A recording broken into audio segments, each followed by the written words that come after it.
Welcome प्यारे बच्चों। हम पढ़ रहे हैं हमारा पर्यावरण का पाठ नंबर 2 जिसका नाम है हमारे प्राकृतिक संसाधन। तो चलिए शुरू करेंगे प्रश्न नंबर 1 से। निम्नलिखित प्रश्नों के उत्तर दीजिए। क है, प्राकृतिक संसाधन कौन कौन से हैं, वे हमारे लिए किस प्रकार उपयोगी हैं। उत्तर है हवा, मिट्टी, जल, सौर ऊर्जा, पेड़ पौधे, खनिज पदार्थ आदि प्राकृतिक संसाधन हैं। हवा का उपयोग हम सांस लेने में, जल का उपयोग हम अपनी प्यास बुझाने तथा अन्य अनेक आवश्यक कामों में करते हैं। पेड़ पौधे वनस्पतियां हमारी विभिन्न आवश्यकताओं जैसे भोजन, आवास, कपड़ा आदि को पूरा करने के लिए उपयोग की जाती है। इसी तरह कृषि हेतु उपजाऊ मिट्टी हमें भूमि प्रदान करती है तथा तेल, कोयला और गैस यातायात व उद्योगों में ईंधन के रूप में प्रयोग किए जाते हैं।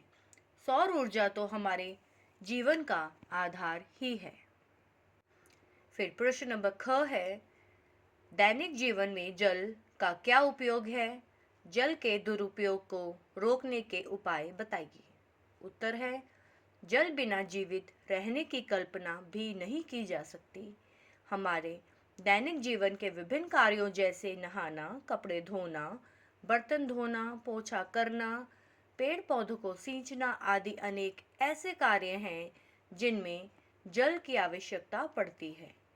जल के दुरुपयोग को रोकने के लिए जल के प्रयोग पर ध्यान देना होगा, जैसे नल को कभी खुला न छोड़ना, कुल्ला करने या नहाने के लिए मग का इस्तेमाल करना चाहिए। फल सब्जी धोकर बचे हुए पानी को फेंकना नहीं चाहिए, बल्कि उसे पौधों में डाल देना चाहिए आदि। फिर ग है, भूमि से प्राप्त होने वाले किन्हीं 5 पदार्थों के नाम लिखिए। उत्तर है भूमि से प्राप्त होने वाले पदार्थ हैं फल, सब्जियां, अनाज, लकड़ियां, औषधियां आदि।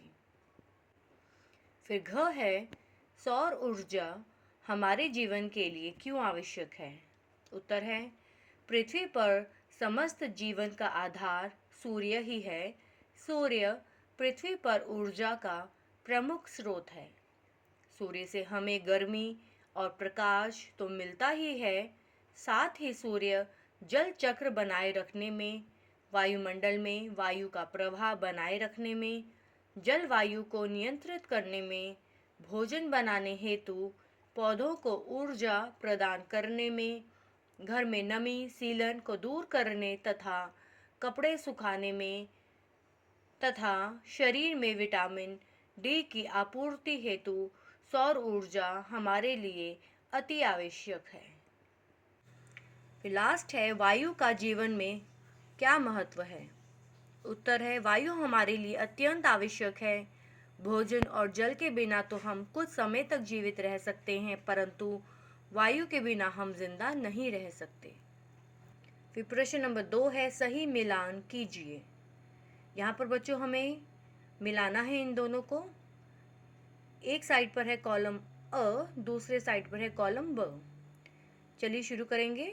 वायु का मिलान होगा। वायु में ऑक्सीजन होती है। जल से हमारे शरीर का 70% भाग बना है। भूमि खनिज पदार्थ का भंडार है। सूर्य का प्रकाश हमें विटामिन डी बनाने में मदद करता है। तो बच्चों इसी के साथ हमारी इकाई नंबर 2 जिसका नाम है हमारे प्राकृतिक संसाधन के प्रश्न उत्तर यहीं समाप्त होते हैं। मिलते हैं एक नई वीडियो के साथ। बाय बाय बच्चों।